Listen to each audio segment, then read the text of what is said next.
நம்முடைய பிதாவாகிய தேவனாலும் குமாரனாகிய இயேசு கிறிஸ்துவினாலும் உங்களுக்கு கிருபையும் சமாதானமும் உண்டாவதாக. 2024 வருடம் இந்த கிறிஸ்துமஸ் ஈவ் நாளிலே நாம் ஒன்றாய் கூடி நம்முடைய ஆண்டவரை ஆராதிக்கும்படியாய் ஆண்டவர் நமக்கு தந்த சாக்கியத்துக்காக நன்றி செலுத்துகிறேன். வெவ்வேறு இடங்களிலே நாம் உட்கார்ந்திருக்கிறோம். இந்த நாளிலே நம்முடைய சொந்த இடத்திலே வந்து ஆண்டவருடைய பிரசனத்திலே உட்காரும்படியாய் ஆண்டவர் தந்த நல்ல சாக்கியத்துக்காக நன்றி செலுத்துகிறோம். எங்கிருந்தாலும் பண்டிகை நாட்களிலே இஸ்ரவேல் ஜனங்களும் தங்கள் சொந்த ஊர்களுக்கு புறப்பட்டு போனார்கள்.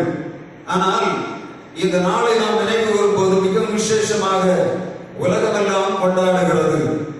உலகத்திலே ஒரு மனிதனுடைய பிறந்த நாள் உலகம் முழுவதுமாக கொண்டாடப்படுகிறது என்று சொன்னால் அது நம்முடைய ஆண்டவராக இயேசு கிறிஸ்துடைய பிறந்த நாள் மாத்திரம்தான். ஆனால் ஆண்டவராக இயேசு கிறிஸ்து இந்த உலகத்திலே பிறப்பதற்கு அந்த இரவு நேரத்திலே நடந்த காரியத்தை நாம் கொஞ்சம் சிந்திக்கும்படியாய் அந்த நேரம் எப்படி இருந்தது என்ற சூழ்நிலையை நாம் இன்றைக்கு கொஞ்சம் தியானித்து கடந்து போகும்படியாய் கர்த்தர் நமக்கு இரக்கம் பாராட்டுவாராக. நாளை காலையிலே நமக்கு கிறிஸ்து பிறப்பு ஆராதனை இருக்கிறபடினாலே நான் சீக்கிரமாக முடித்து அனுப்பும்படியாய் விரும்புகிறேன்.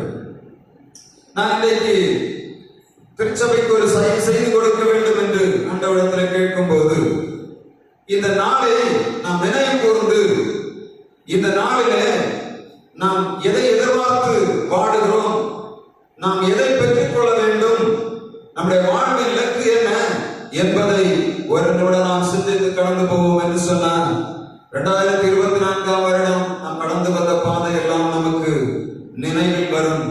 2025 வருடத்தை காலடி வைக்க போகிற நாம் இந்த இரட்சகரான இயேசுவை சுமந்து கொண்டு நம்முடைய வாழ்விலே ஜெயமெடுக்க வேண்டும் என்பதை இந்த வார்த்தைகளின் மூலமாக நாம் தியானிக்கலாம்.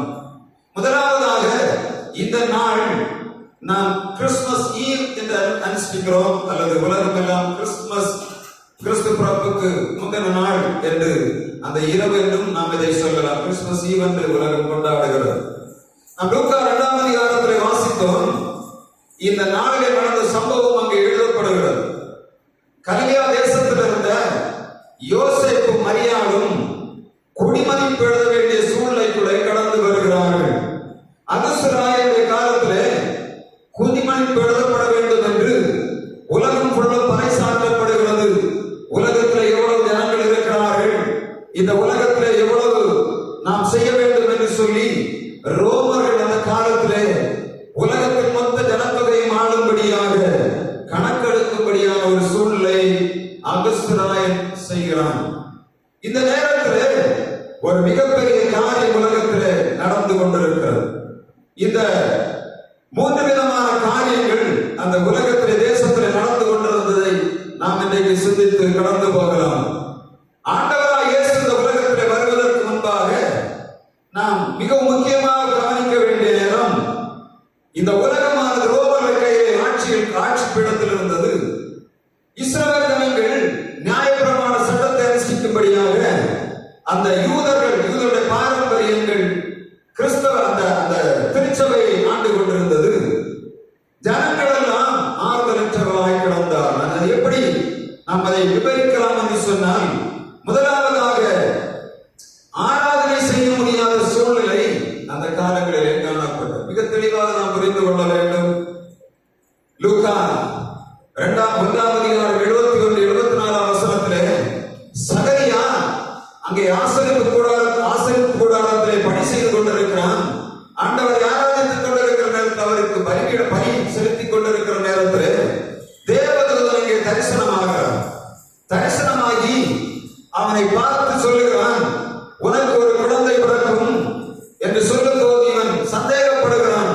நான் வயது முதிர்ந்தவனாயிருக்கிறேன், மரணியாயிருக்கிறேன், எப்படி இந்த காரியம் நடைபெறும் என்று கேட்கும் போது அவர் சொல்கிறார், தேவதூதன் சொல்லுகிறார், கர்த்தரிடத்தில் அனுப்பப்பட்டு வந்த தூதனான நான் சொன்ன வார்த்தையை நீ விசுவாசியாதபடியினாலே அந்த நாள் மட்டும் நீ ஊமையாயிருப்பாய் என்று சொல்லுகிறார். அதை போலவே யோவான் என்ற ஆண்டவருடைய முன்னோடி அவருக்கு சுவிசேஷத்தை அவருக்கு வழியாயத்தம் பண்ணும்படியாய் வந்த இந்த யோவான் பிறக்கிறது வரையிலும் அவன் ஊமையனாய் இருக்கிறான். யோவான் பிறக்கிறான். அவன் எழுந்து பேச ஆரம்பிக்கிறான். ஆரம்பிக்கும் போது வாசிக்கலாம். லூக்கா 1ஆம் அதிகாரம் 71ஆம் வசனத்தை நாம் வாசிக்கும் போது அந்த சூழ்நிலை, ஆவிக்குரிய உலகம் எப்படி இருந்ததை நாம் ஒரு நிமிடம் சிந்தித்து போவோம் என்று சொன்னால், இந்த நாள் நாம் எந்த சூழ்நிலைக்குள்ளே கிடக்கிறோம், நம்முடைய எதிர்பார்ப்பு என்ன, நாம் எதற்காக காத்துக் கொண்டிருக்கிறோம் என்பதை நமக்குள்ளும் ஒரு எண்ணம் வரும். அப்பொழுது இந்த வார்த்தை உங்களுக்குள்ளே ஆண்டவருடைய கிரியாக வெளிப்படும். லூக்கா 1ஆம் அதிகாரம் 71ஆம் வசனத்தை ஒரு வாசிக்கலாம். உங்கள் சத்துருக்களின் கையில் நின்று நீங்கள் விடுதலையாகும்படிக்கு பயமில்லாமல் எனக்கு முன்பாக பரிசுத்தத்தோடும் நீதியோடும் எனக்கு ஊழியம் செய்வதற்கு அடுத்தது அவர் தம்முடைய பிதாக்களுக்கு கிட்ட ஆணையை நிறைவேற்றுவதற்கும் ஆதி முதற் கொண்டிருந்த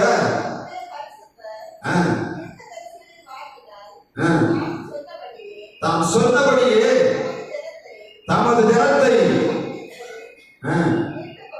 மீட்டுக்கொண்டு தம்மை பகைக்கிற யாருக்கு முன்பாகவும் நம்மை ரட்சிக்கும்படிக்கும் தம்முடைய தாசனாகிய தாவீது வம்சத்திற்கு ஒரு இரட்சணிய கொம்பை ஏற்படுத்தினார். சூழ்நிலை என்ன? இந்த நேரத்தில் ஒரு விடுதலையோடு ஆராதிக்க முடியவில்லை. ரோமர்கள் கட்டுப்பாட்டுக்குள்ளே வைத்திருக்கிறார்கள். ஆராதிக்க முடியாது. அவர்கள் சொல்லுகிற நேரத்தில் தான் ஆராதிக்க வேண்டும். அவர்கள் சொல்லுகிற பிரகாரமாகத்தான் ஆராதிக்க வேண்டும். ஆனால் இவருடைய முற்காலத்தை நீங்கள் கொஞ்சம் யோசித்து பார்த்தீங்கன்னா தெரியும். ஆண்டவர் ஆபிரகாமுக்கு வாக்குத்தத்தம் கொடுக்கிறார். உன் சந்ததி பூமி அனைத்து மறந்திருக்கும், உனக்குள்ள எல்லா சந்ததியும் ஆசீர்வதிக்கப்படும் என்று சொல்லி அவனுக்கு வாக்குத்தத்தம் கொடுத்தார். இஸ்ரவேல் ஜனங்கள் உருவான போது ஆண்டவர் மோசேயை கொண்டு அவருக்கு கட்டளை கொடுக்கிறார். ஒரு மனிதன் எப்படி ஆண்டவரை ஆராதிக்க வேண்டும், எப்படி ஜீவனுள்ள தேவனை பரிசுத்தரை ஆராதிக்க வேண்டும் என்ற வழிமுறைகளை யாத்திராகமம் முழுவதும் சொல்லிக் கொடுத்து, லேவியராகமத்தில் கட்டளையும் கொடுத்து, ஆண்டவர் மிக உன்னதமானவராய் உலகத்தில் உள்ள மற்ற மனிதர்களின் வித்தியாசமாக ஆண்டவர்களை உருவாக்கி ஆண்டவரை பணிந்து கொள்ளக்கூடிய முறைமையை முதலாவது கற்றுக் கொடுத்தது நம்முடைய ஆண்டவர். யாருக்கு கொடுத்தார்? இஸ்ரவேல் ஜனங்கள். ஆபிரகாமின் சந்ததிக்கு ஆண்டவர் வழிபடக்கூடிய முறையை கற்றுக் கொடுத்தார். எப்படி வழிபட வேண்டும், என்ன செய்ய வேண்டும், ஒருவர் ஆண்டவரை சேவிக்கும் போது அவருக்கு என்னென்ன செய்ய வேண்டும், அவர் எப்படி வாழ வேண்டும், ஒரு ஆசாரியர் எப்படி ஜீவிக்க வேண்டும், ஒரு லேவியன் எப்படி வாழ வேண்டும், பிரபு எப்படி வாழ வேண்டும், எல்லாம் ஆசரிப்பு கூடாரத்தை ஆண்டவர் உருவாக்கி வைத்து சொன்னார். நான் இந்த கிருபாசனத்தில் வீற்றிருக்கிறேன், நான் பரிசுத்தராய் உள்ள மடியிலே வாசம் பண்ணுகிறேன். எனவே எனக்கு நீங்கள் ஆவியோடும் உண்மையோடும் ஆராதிக்கும்படியாக ஆசரிப்பு கூடாரத்தை வனாந்தரத்திலே ஆண்டவர் உருவாக்கி வைத்து தம்முடைய பிள்ளைகளை விடுதலையாக சேவிக்கும்படியாக செய்தார். ஆசரிப்பு கூடாரத்தை சுற்றிலும் லேவியரை ஆசாரியரை குடியிருக்க பண்ணி, ஆசரிப்பு கூடாரத்தை சுற்றிலும் பாளையத்தில் 12 கோத்திரங்களை வைத்து, ஒருவன் வந்து பார்க்கும்போது பிளேயாம் வந்து பாராமுகமாக வந்து இஸ்ரவேல் ஜனங்களை சபிக்கும்படியாய் கூட்டிக் கொண்டு வருகிறான். அவன் மலையிலிருந்து பார்க்கிறான். ஆசரிப்பு கூடாரம், அதை சுற்றிலும் ஆசாரியருடைய பாளையங்கள் சுற்றிலும் 12 கோத்திரங்கள் பரவி கிடக்கிறதை பார்க்கிறான். சபிக்க வந்தவன் அவர்களை பார்த்து ஆசீர்வதிக்கிறான். அவ்வளவு ஒழுங்கு கிரமமாக ஆண்டவர் இஸ்ரவேல் ஜனங்களை நடத்தி கொண்டு வந்து அவர்கள் வழிபட வேண்டிய முறையை கற்றுக் கொடுத்தார். இதற்காக நீங்கள் வணங்காக்களுத்துள்ள ஜனங்களானால் நான் உங்கள் நடுவே வாசம் பண்ணி உங்களை பரிசுத்தப்படுத்தி உங்களை கானான் தேசத்துக்கு கொண்டு போவேன் என்று சொல்லி வாக்குத்தத்தம் பண்ணி அவர்களை கொண்டு வருகிறார். அப்படியானால் மிகவும் விடுதலையோடு ஆராதித்த ஜனங்கள் ஒருவரும் அவளை நெருங்க முடியாது. எந்த ஜாதியில் வந்தாலும் சரி, அவளுக்கு முன்பாக நிற்க முடியாதபடி எல்லா வல்லமையும் பராக்கிரமத்தையும் மகத்துவத்தையும் அவளுக்கு ராஜரீகத்தையும் கொடுத்து நடத்தி வந்தார். ஆண்டவர் கொடுத்த கட்டளை இந்த ஜனங்கள் மீறி போனபடியினாலே தாவீதின் மகனாகிய சாலோமோனுடைய கையிலிருந்து ஆண்டவர் இஸ்ரவேல் ஜனங்களுடைய கோத்திரத்தை 2ஆக பிரித்து 2 கூட்டமாக்கி முடிவில் பார்த்தீங்கன்னா சின்னாபின்னமாக்கி போட்டார். கல்தைகளிடத்தில் அடிமைகளாய் போனார்கள், மீதியானிடத்தில் அடிமைகளாய் போனார்கள், பெர்சிய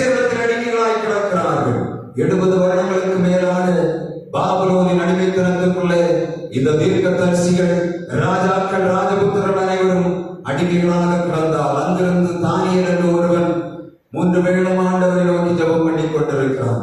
எஸ்ரா, நெகேமியா என்று சொல்லக்கூடிய பெரிய கூட்டம் இஸ்ரவேலின் அரண்கள் இடிந்து கிடக்கிறது. எங்களுக்கு ஆராதனை செய்ய வழி இல்லை. அந்நிய தேசத்தில் எங்கள் கிணறுகளை வாசிக்க முடியவில்லை. நாங்கள் விடுதலையோடு ஆராதிக்க முடியவில்லை என்று அங்கலாய்க்கிற நேரத்திலே ஒரு கூட்டம் ஜனங்கள் சொல்லுகிறார்கள், சகரியா போன்றவர்கள் சொல்லி, என்றைக்கு எங்களுக்கு விடுதலையாக ஆராதனை கிடைக்கும்? சகரியாவுடைய வாழ்க்கையும் நம்முடைய வாழ்க்கையும் யோசித்து பார்க்கணும். அடிமைத்தனத்துக்குள்ளே கிடக்கிற ஜனங்கள் ஆண்டவரே எங்களுக்கு எப்பொழுது ஆராதனை கிடைக்கும் என்று இறங்கிக் கொண்டிருந்தார்கள். சகல விடுதலையை பெற்றுக் கொண்ட நாம் ஆண்டவருடைய சமூகத்திலே ஆராதிப்பதை தவிர எல்லாவற்றையும் செய்து கொண்டிருக்கிறோம். ரட்சகர் வருவதை எதிர்பார்க்கிற நாள் இந்த நாள். நாளை காலையில் நாம் கிறிஸ்து பிறப்பு நாளை கொண்டாடுகிறோம். அதற்கு முந்தின நாளிலே ஒரு பிரிப்பரேஷன் டே, அல்லது ஒரு ஆயத்த ஆராதனை என்று நாம் இதை அனுஷ்டிக்கிறோம். எதற்கு ஆயத்தமாய் வாழுகிறோம்? ஆராதனை அந்த காலத்திலே ஆராதிக்க முடியாதபடி கட்டப்பட்டு கிடந்தார்கள். ஆண்டவரை நோக்கி கூப்பிட்டார்கள். கொரோனா காலங்களிலே இதே காரியம் நடந்தது. ஆலயங்கள் பூட்டப்பட்டது. விடுதலையோடு ஆராதிக்க முடியவில்லை. நான் இந்த ஆலயத்தை போய் பார்த்தேன், ஆலயம் திறக்க முடியாது. வெளியே சுற்றி கொண்டு கிடந்தார். எப்படியாவது ஆலயம் திறக்காதா என்று சொல்லி ஒவ்வொருவரும் விழுந்து கிடந்தது நான் கண்ணால பார்த்தேன். எப்பொழுது ஆலயம் திறக்கும் என்று சொன்னார்கள். ஆலயம் திறந்தவுடனே ஒழுங்காக வந்தார்கள். 2 மாதத்துக்குள்ளே ஆண்டவரை மறந்து போனார்கள். இப்பொழுது பழையது போல திரும்பவும் தங்கள் இஷ்டங்களுக்கு போக ஆரம்பித்து விட்டார்கள். 100 வருடங்களுக்கு மேலாக ஆண்டவர் ஒரு உலகத்து முழுவதையும் நாட்டம் கொடுத்தார். முன்னாடி ஸ்பானிஷ் என்று சொல்லக்கூடிய ஒரு வாதை உலகத்தை ஆண்டு கொண்டிருந்தது. அந்த நேரத்தில் தான் உலகம் முழுவதும் அந்த லாக்டவுன் நடந்தது. அதற்கு அப்புறமாக 100 வருடத்துக்கு பின்பாக நம்முடைய தலைமுறையிலே நம்முடைய தெருவை விட்டு அடுத்த தெருவுக்கு போக முடியாது. இந்த தெருவிட்டு அந்த தெருவுக்கு போனா போலீஸ்காரன் முடிச்சு உள்ள போட்டு போடுவோம். ஆஸ்பத்திரிக்கு போன மருந்து கிடையாது, மாத்திரை கிடையாது. தனியாக கிடந்தார். ஆஷா போஸ்லே சொல்லக்கூடிய பெரிய நடிகை பாடகி சொல்லுகிறார்கள், உலகம் எல்லாம் சுற்றி கொண்டு தெரிந்தேன். என்னோடு நிறைய பேர் இருந்தார்கள். இன்னைக்கு நான் கொரோனாவாலே தனிமைப்படுத்தப்பட்டு கிடக்கிறேன். சூழ்நிலைகள் மாறி போனது. ஆனால் ஜனங்கள் மனம் திரும்பவில்லை. இந்த காலத்திலே நாம் நம்மை உய்த்து ஆராய வேண்டிய நேரம். வருடத்தின் கடைசியிலே வந்திருக்கிறோம். ஒவ்வொரு மாதம் நவம்பர், டிசம்பர் மாதம் ஆரம்பித்த நாட்களிலே சொல்லுகிறேன், வந்து உங்கள் தேவைகளை ஆண்டவருடைய சமூகத்திலே சொல்லுங்க.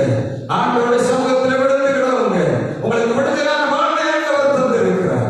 எத்தனை பேர் செய்தோம் என்பதை நினைவில் வைத்தால் இல்லை. எல்லா காரியங்களையும் ஆண்டவருக்கு எதிராக செய்கிறோம். ஒரு காரியம் ஆண்டவருக்கு பிரியமான காரியத்தை செய்வதற்கு இந்த ஜனங்களுக்கு எண்ணமில்லை. சகரியாவின் காலத்தை நாம் நினைத்து பார்ப்போம் என்று சொன்னான். என்னைக்கு நாம் விடுதலையோடு ஆராதிப்போம் என்று சொல்லக்கூடிய எண்ணத்துக்குள்ளே கிடந்தார். இரண்டாவதாக லூக்கா 2ஆம் அதிகாரம் 25ஆம் வசனத்தை ஒரு நாள் வாசிக்கலாம். லூக்கா 2ஆம் அதிகாரம் 25ஆம் வசனம். அப்பொழுது ஒரு மனுஷன் எருசலேமில் இருந்தான். அவன் நீதியும் தேவபக்தியும் உள்ளவனாய் எருசலேமின் ஆறுதல் வர காத்திருந்தான். முதலாவதாக சகரியா அந்த நாட்களில் விடுதலை ஆராதனைக்காக காத்திருந்தான். இந்த சிமியோன் இஸ்ரவேலின் ஆறுதல் வர காத்திருந்தான் என்று வேதம் சொல்லுகிறது. மத்தேயு 23ஆம் அதிகாரத்தை எடுத்து பார்த்தீங்கன்னா அன்றைக்கு இஸ்ரவேல் என்ற சூழ்நிலை எழுதப்பட்டிருக்கிறது. இயேசு சொல்கிறார், மாயக்காரராய் வேதபாரகரே, பரிசேயரே, உங்களுக்கு ஐயோ, நீங்கள் சுமப்பதற்கரிய பாரத்தை ஜனங்கள் மேல் சுமத்துகிறீர்கள், நீங்களோ சுண்டுகிறனால் கூட தொடமாட்டீர்கள் என்று சொல்லுகிறார்.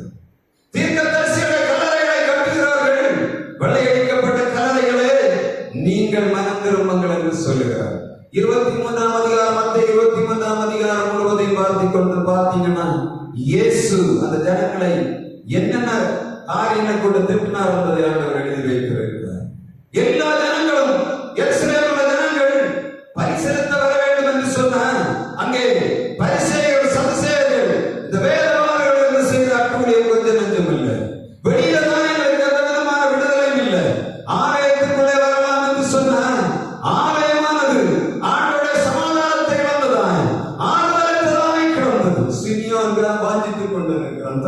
மனிதனாக ஒன்றும் செய்ய முடியவில்லை. தனி மனிதனாக ஒன்றும் செய்ய முடியவில்லை. ஆண்டவரை நோக்கி பார்த்துக் கொண்டிருக்கிறான். தேவபக்தி நீதி நிறைந்தவனாக சிமியோன் எப்பொழுது எங்கள் இந்த எருசலேமுக்கு ஆறுதல் கிடைக்கும் என்று சொல்லி அங்கலாய்த்துக் கொண்டிருந்தார். அவன் எதிர்பார்ப்பு என்னவாக இருந்தது? எருசலேமுக்கு எப்பொழுது ஆறுதல் கிடைக்கும்? சகரியாவுக்கு என்ன இருந்தது? நான் எப்பொழுது விடுதலையோடு ஆராதிப்பேன் என்பதை தெரியவில்லை. மூன்றாவதாக இன்னொரு ஆளை நாம் வாசிக்கலாம். லூக்கா 2ஆம் அதிகாரம் 38ஆம் வசனத்திலே ஒரு ஆளை சொல்லப்படுகிறது. நான் இது ஏன் சொல்லுகிறேன்னா, நாம் இந்த நாளிலே ஆயத்த ஆராதனைக்கு வந்திருக்கிறோம். நம்முடைய இயேசு பிறக்கிற எதிர்பார்ப்பு நாளுக்காக வந்திருக்கிறோம். ஒரு பிரிப்பரேஷனுக்கு வந்திருக்கிறோம். இன்றைக்காவது மனம் திரும்பும்படியாக ஆண்டவர் பார்க்கிறார். உனக்கு கிடைத்த இந்த நாளில் ஆயும் சமாதானத்துக்கு ஏற்ற வேலை அறிந்திருந்தால் உனக்கு நலமாயிருக்கும் என்று ஆண்டவர் சொல்லுகிறார். நான் வாசிக்கலாம். லூக்கா 2ஆம் அதிகாரம் 38ஆம் வசனம். அவளும் அந்நேரத்திலே வந்து நின்று கர்த்தரை புகழ்ந்து எருசலேமிலே மீட்புண்டாக காத்திருந்த யாவருக்கும் அவரை குறித்து பேசினார். பிள்ளையாகிய இயேசுவை நாள் கழித்து நியாயப்பிரமாணத்தின் திட்டங்களை நிறைவேற்றும்படியாய், சட்டத்திட்டத்தை நிறைவேற்றும்படியாய் ஆலயத்துக்கு வருகிறார்கள். அந்த அந்நாள் 84 வயதான விதவை, ஆசேருடைய கோத்திரத்தில் சேர்ந்தவள். அவள் அங்கே உபவாசம் ஜெபம் பண்ணி கொண்டிருக்கிறாள். பிள்ளையாக இயேசு உள்ளே வரும்போது அவள் சொல்லுகிறாள், இஸ்ரவேலுக்கு மீட்புண்டாக காத்திருந்தவர்களுக்கு பேசினார். எதற்காக காத்திருக்கிறோம்? நாளை காலையில் இயேசு பிறந்தார் என்று கொண்டாட போகிறோம். இன்று 12 மணியோடு உலகம் எல்லாம் 12 மணியான உடனே பட்டாசு கொடுத்து ஒரு பக்கம் ஒரு கூட்டம் ஆடிப்பாடும், இன்னொரு கூட்டம் தண்ணி அடித்து விட்டு ராமிக் கொண்டு தெரியும்.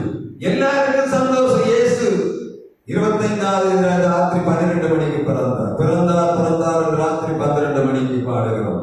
24ஆம் தேதி வரையிலும் 11 மணி 59 நிமிடம் வரையிலும் இயேசு பிறப்பார் எதிர்பார்ப்பு அந்த நாளிலே இருந்தது. ஆனால் நாம் அதை நினைவுற நாளிலே வந்திருக்கிறோம். நாம் எதை நினைவுற வேண்டும்? எதை எதிர்பார்த்து வாழ வேண்டும்? இந்த 3 காரியத்துல நமக்கு விடுதலை இல்லை. ஆண்டவர் சொல்லுகிறார், நீங்கள் இந்த ஆயத்த நாளிலே என்னை எதிர்பார்க்க வேண்டும். உங்களுக்கு விடுதலை ஆராதனை ஆண்டவர் தந்திருக்கிறார். சுகம்பலன் ஆரோக்கியத்தை தந்திருக்கிறார். ஆண்டவருக்கு வந்து விடுதலையோடு ஆராதிக்க முடியவில்லை. எது இருக்குதுன்னு பார்க்கணும். இன்றைக்கு அழைக்க விடணும். நாளைக்கு காலையில் நீங்க கிறிஸ்துமஸ் ஆராதனை கொண்டாடணும்னா இன்னைக்கு ராத்திரி உங்கள் இருதயங்கள் கழுவப்படும். ஆண்டவரே கொஞ்சம் போய் கேளுங்க. ஆண்டவர் மணிக்கு கூட கணக்கு தேவையில்லை. போய் 10 நிமிஷம் உட்கார்ந்து, ஆண்டவரே 24ஆம் வருடம் முழுவதும் கடந்து வந்த பாதையை நான் பார்க்கிறேன். எத்தனை நன்மை செய்திருக்கிறேன், எத்தனை அதிசயம் செய்தி. ஆனால் நானோ எல்லாவற்றையும் வாங்கி வைத்து விட்டு ஒரு விடுதலையான ஆராதனை நான் ஆண்டவருடைய சமூகத்தில் ஆராதிக்க முடியவில்லை. எனக்கு கொடுத்த நாட்கள் எல்லாவற்றையும் நான் என்ன செய்து கொண்டிருக்கிறேன்? வீணடித்து விட்டேன். இதுதான் ஒரு தீர்மானத்தை போல் நம்முடைய இதயங்களிலே மீட்பர் பிறக்க வேண்டும். ரட்சகர் பிறக்கும்படியாக ஆவலுள்ளவராய் இருக்கிறார். என்ன செய்ய வேண்டும்? நம்முடைய பிரிப்பரேஷன், இந்த ஆயத்த நாள் என்று சொல்லக்கூடிய நாளிலே நம்முடைய இருதயங்கள் ஆயத்தமான. ஆண்டவரே 24ஆம் வருஷம் எப்படியோ நடந்துட்டு, ஆண்டவரே நான் எல்லா தவறு செய்தவர்களும் என்னை நிறுத்தி கீழே தள்ளாதபடி அழகாக நடத்தி கொண்டு வந்து இந்த வருடத்தின் 25ஆம் நாளை காணும்படியாக எனக்கு கிருபை தருகிறேன். சூழ்நிலைகள் நாம் எதிரடையாகத்தான் இருக்கிறது. ஆவிக்குரிய உலகமாகி நம்முடைய சபையானது ஆண்டவர் விரும்புகிற நன்மை செய்ய முடியாதபடி கட்டப்பட்டு கிடக்கிறது. மீட்பு உருவாகும்படியாக அந்நாள் காத்துக் கொண்டிருக்கிறார். எப்பொழுது மீட்பு வரும்? ஒரு மீட்பு வந்த போது அது அவளை ஆண்டவரை துதித்து பாடினதாக வேதம் சொல்லுது. இந்த 3 பேரும் கண்ட ஒரு காட்சி என்னன்னா, இந்த மீட்பரை கண்டார். எதிர்பார்த்து கொண்டிருந்தவர்கள் மீட்பரை தரிசித்தார்கள். எதிர்பாராதவர்கள், இஷ்டம் போல வாழ்ந்தவர்கள் கடைசி வரை மீட்பரை அந்த எருசலேமில் இருந்தாலும் தரிசிக்கவில்லை.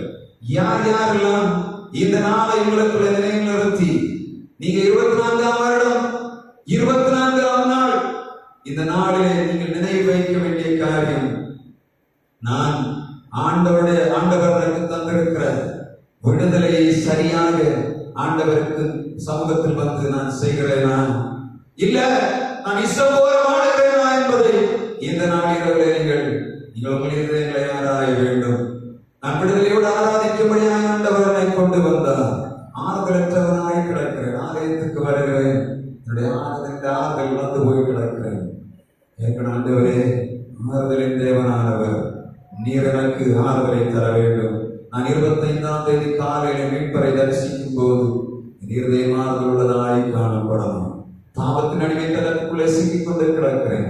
வாழ்வில் எனக்கு ஆறுதல் இல்லை, எனக்கு ஆறுதல் தர வேண்டும் என்று ஆண்டவரிடத்தில் கேட்போம். மீட்பு ஆண்டவர் சொல்லுகிறார், தன்னை ஸ்ரீரத்தத்தினாலே நமக்கு மீட்பை உண்டாக்கினார் என்று வேதம் சொல்லுகிறது. கடந்த வாரத்தில் நான் அதைத்தான் சொன்னேன். மீட்பு வரும்போது மாத்திரம்தான் நம்முடைய இருதயங்கள் கழுவப்படும், நமக்கு வெண்வஸ்திரம் தரிக்கப்படும். பரிசுத்தவான்கள் மாத்திரம் அவரோடு கூட நடப்பார்கள். அவர் அவருடைய இரட்சகரை கண்ணார காண்பார். இரண்டாம் வருகையிலும் அதைத்தான் நடக்கும். முதல் வருகையில் இதே என்ன காரியங்கள் நடந்ததோ அதே காரியங்கள் இரண்டாம் வருகையில் நடந்து கொண்டிருக்கிறது. இயேசு சொல்லி போனார், கடைசி நாட்கள் என்ன நடக்க வேண்டும் என்று ஆண்டவர் சொல்லி போனாரோ அவை அனைத்தும் இப்பொழுது நடந்து கொண்டிருக்கிறது. ஆண்டவர் கொடுக்கிற விடுதலையான நேரத்தை ஆண்டவருடைய சமூகத்திலே வந்து ஜனங்கள் செலவு பண்ணுவதில்லை. ஆண்டவர் உருவாக்கி வைத்த ஆலயத்திலே சமாதானத்தை விதைக்க வேண்டிய ஜனங்கள் துக்கத்தை ஆண்டவருக்கு விதைத்துக் கொண்டிருக்கிறார்கள். மீட்பராய் வருகிறவர்களை கொலை பண்ணுகிறார்கள். ஆண்டவர் செய்கிற காரியம் இரண்டாம் வருகையில் சீக்கிரம் வருவார். முதல் வருகை தியானிக்கிற நாம், ஆண்டவருடைய நினைவு நாளை கொண்டாடுகிற நாம், நமக்குள்ளே எழுத வேண்டிய ஒரு எழுத்து, நான் எப்படி வாழுகிறேன், எதை எதிர்பார்த்து வாழுகிறேன், உலகத்தில் வாழுகிறேன், எல்லா மனிதர்களை போல வாழுகிறேன், எல்லா மனிதர்களுடைய வாழ்க்கையை பின்பற்றி போகிறேனா, வாழ்க்கையில வேறுபாடு இருக்கிறதா என்பதை நாம் பார்க்க வேண்டும். எதிர்பார்ப்பு என்பதற்கு மிக முக்கியமான உதாரணம் இன்றைக்கு ஜீவனுள்ள சாட்சி வந்து நீங்கள் கேட்டீங்க உண்டா இல்லையா? எவ்வளவு போராட்டம், எல்லா ஜனங்களுக்கும் உண்டாக நிற்க முடியல. சரீரத்தில் பலவீனம், மெட்ராஸ்ல நிற்கணும்னா சாதாரண காரியம் இல்லை. கொசு, சூடு, சாக்கடை, மூணு தாக்கு பிடிச்சாதான் அங்க ஒரு வருஷமாக இருந்தா தான் செய்ய முடியும். அங்க இருந்து வந்தா இங்க வந்து படிப்பதற்கு கேள்விகள், படித்திருக்கிறதுக்கு வேலை இல்லை. நானும் அவளுடைய மிலிட்டரியில ஜாயின் பண்ணான்னு சொன்னோன்னு நான் யோசித்தேன், ஒரு பெண் பிள்ளை எப்படி போய் மிலிட்டரியில சமாளிப்பா என்று அதே கேள்வி அவளுக்குள்ள இருந்திருக்கு. அதாவது பெரிய விஷயம். கர்த்தர் சொல்லுகிற காரியம் என்னன்னா எதிர்பார்ப்பு. அவர் கடைசியில் சொல்லும் போது ஆனந்த கண்ணியோடு தன்னை சாட்சியை சொல்லுகிறார். சொல்லக்கூடிய காரியம் என்னன்னா எதிர்பார்ப்புகள் நிறைவேறும் போது என்ன இருக்கும்? இப்ப 22ஆம் தேதி இன்னைக்கு நான் வேலைக்கு போய் ஜாயின் பண்ணலாம் என்று சொல்லக்கூடிய எண்ணம் இருக்கு. கர்த்தர் எல்லா காரியங்களையும் சரியாக நிறைவேற்றி கொண்டு வந்திருக்கிறார். இனி ட்ரைனிங் பீரியட் எல்லாமே அங்கே இருக்கும். ட்ரைனிங் பீரியட் சாதாரணமான காரியம், வேலை கிடைக்கிறதுன்னு சொல்லி போகிறோம். இந்த 12 மாதமும் போட்டு நெய் எடுத்து விடுவார்கள். எனவே ஆவியிலும் ஆத்மாவிலும் சரீரத்திலும் பலன் பெற்றவளாக போனது 20 நாளும் ஆண்டவருக்குள்ள மறைந்திருந்து ஜெயம் எடுக்கணும். சும்மா சரீர பலத்தோட போய் ஜெயிக்க முடியாது. ஆவி பலம் இல்லாமல் மேற்கொள்ளவே முடியாது. என்ன நீ கடந்து வந்த பாதையெல்லாம் நினைத்துப்பார்.